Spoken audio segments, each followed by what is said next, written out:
So welcome back to the last episode regarding the rules of Golden Dawn Tabernacle. But before we do that, I kind of wanted to show you this page, believethesign.com. It is a page that kind of shares information about a couple of cults, but really specific information about mine. And I kind of used it to help bolster some of the info that I used here. So wanted to share them and give them some props as well. So one of the rules was about going to the doctors or hospital. So, can't do it unless you get the pastor's approval or a deacon. And if you do go, it's kind of like broadcasting that you have really weak faith or, that you believe in medicine more than God. It's kind of ridiculous. And if you did receive treatment for something without getting approval, you were definitely seen as having weak faith, and more than likely, you were guilty of sin or had demons in your life, which was kind of ironic because when the pastor's wife got sick, she was whisked away to the Mayo Clinic where she got some of the most expensive treatment. And so it's just how it is.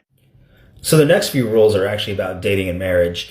There is absolutely no bodily contact between an unmarried man and woman. I mean, not even holding hands. The most you ever did was shake their hand and say, God bless you. If you wanted to court someone, you had to be 21 years old and you had to get approval from the pastor. And then, you were highly chaperoned. Your contact is so limited that even after I left the church, shaking hands with a woman in general would have my stomach in knots. I mean, you just have no understanding how this affects me and others, because you can't even have normal relationships with people once you get out of the church. Courting is really public. And if you want to marry, the pastor would hold these really in-depth interviews where he wanted to know every grimy detail of anything that you would have done, that was untoward. And the purpose of these interviews weren't to get to know you. They were to catch you in lies and, maybe see if you were doing something even before you were married, right? So it's kind of disgusting.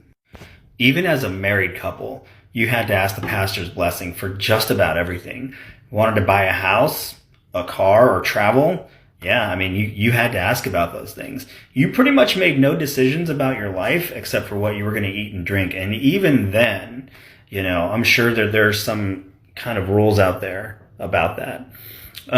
This isn't even close to, all of the rules that they have, but you have to understand it's been 25 years. I kind of really just remember some of the bigger stuff, but as I start to unpack this stuff, it's kind of crazy what I remember.